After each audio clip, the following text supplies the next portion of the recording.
Bikas babu naro babu goreng jesper pulmi tongdi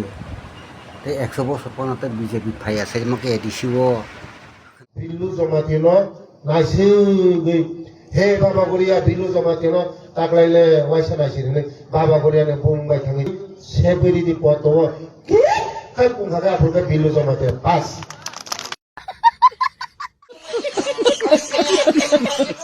nung saulasa atasin sing atas te faini hine ndu kosa rak saitas phaisilasa lasidi salari ro kasuka hai puno phai bubagra phai ma sampai kenable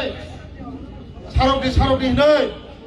ang puno phai sain khaigla jab bondo khaika bumi bagai jab bondo khairika ADC ni bagai jab bondo kamri bagai छोटे मोटे काज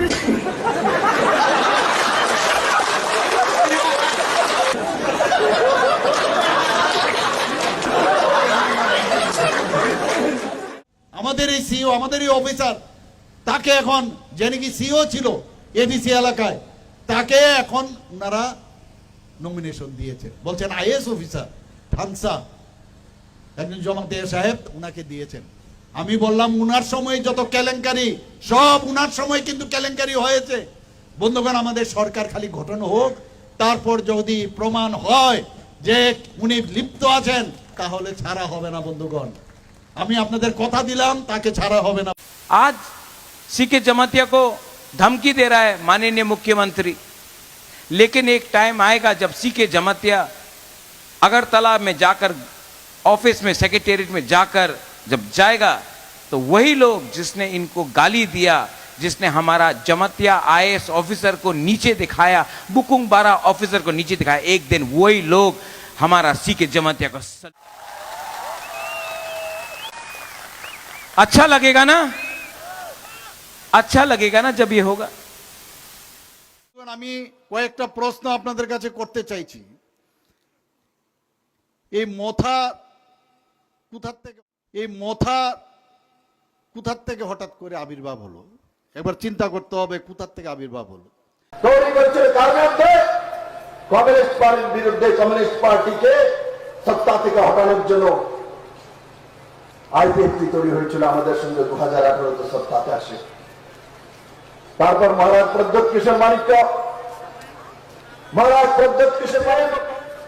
কংগ্রেসের president ছিলেন মহারাজ প্রদ্যোৎ কিশোর মানিক্যকে কংগ্রেসের president পদ থেকে ত্যাগ করে যখন আমার কাছে মহারাজ এসেছিল আমি মহারাজকে বলেছি মহারাজ ছেড়ে দাও এই কংগ্রেসের প্রেসিডেন্ট মহারাজ এই কংগ্রেস আর সিপিএম করে তুমি কোনোদিনও জনতাকে কিচ্ছু করতে পারবে না মহারাজ আপনি মহারাজ বীরবিক্রম কিশোর মালিকের নাতি কিরিট বিক্রমের ছেলে বিভুদেবের ছেলে আপনি যদি মাটির জন্য একটি প্রসার জন্য কিছু করতে চান বিপ্লব যাব আপনার সঙ্গে থাকবে অমিত পয়সা থাকবে আসুন ভারতীয় জনতা পার্টির সঙ্গে আপনি নতুন পার্টি করুন মহারাজ টিপ্রামাতা পার্টি করেছে আর টিপ্রামাতা পার্টি করার পর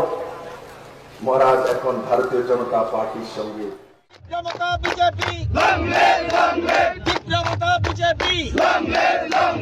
এখন যা খুশি তাই মানে মাথায় ঠিক নেই কখন কি বলছেন একবার বলছেন আমি তোমাকে ভালোবাসি আবার আরেকবার বলছেন তোমাকে আমি ঘৃণা করি কখন যে কি বলবে কোনো ঠিক থাকে না বন্ধুগণ এমন একটা অবস্থার মধ্যে আমাদের এখন চিন্তা করতে হবে পাহাড় দখল মানে ত্রিপুরা দখল পাহাড় দখল মানে ত্রিপুরা দখল পাহাড় দখল মানে ত্রিপুরা দখল একদম পারফেক্ট কথা বলেছেন স্যার কিন্তু বর্তমানে ত্রিপুরার পাহাড় তো মহারাজা প্রদ্যোৎ কিশোরের হাতে তাহলে 2028 কি টিপ্রাসা মুখ্যমন্ত্রী পেতে চলেছে ত্রিপুরা তাহলে মহারাজাই কি মুখ্যমন্ত্রী হতে চলেছেন আপনি কি শিলমোহর দিচ্ছেন এই বক্তব্যে পাহাড়ের যে রাজনীতিটা ছিল সবসময় আমরা দেখেছি পরনির্ভরশীল অর্থাৎ আঞ্চলিক যে পার্টি আছে তার উপর ভিত্তি করেই ত্রিপুরা রাজ্যের সবসময় এটা ছিল পাহাড়ের যে রাজনীতিটা ছিল সবসময় আমরা দেখেছি পরনির্ভরশীল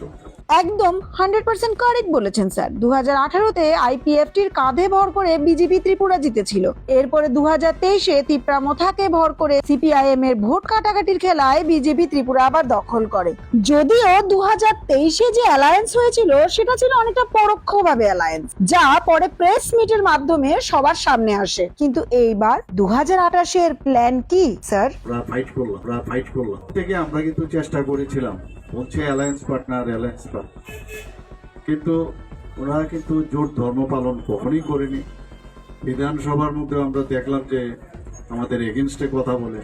রাজ্যে সাধারণ জনগণ সাধুবাদ জানায় আপনাদের ফাইটকে। এটাও অন্য ব্যাপার যে 4টি মাত্র সিট নিয়ে ত্রিপুরার পাহাড় থেকে ফিরেছেন আপনারা, কিন্তু ফাইট করেছেন, এটাই বড় ব্যাপার। এইভাবেই দলীয় কর্মীদের মনোবল বাড়াতে থাকুন, ধরে রাখার চেষ্টা করুন তাদের। আপনি চেষ্টা চালিয়ে যান। অবশেষে একটি কথা বলে রাখি, রাষ্ট্রীয় সমাচারের প্রতিনিধি আপনাদেরই বিশ্বস্ত লোকের ভিড়ে মিশে আছে, তাই আপনাদের যাবতীয় সমস্ত খবর আমাদের মারফতে ত্রিপুরাবাসী অবশ্যই পাবে। সে অঙ্গীকার রাষ্ট্রীয় সমাচার। और वक्त का कोई तालमेल नहीं होता जिंदाल साहब। 3 महीने बाद मैं उसे मारूंगा और ये देखने के लिए आप जिंदा रहेंगे, इस बात की गारंटी कौन दे सकता है?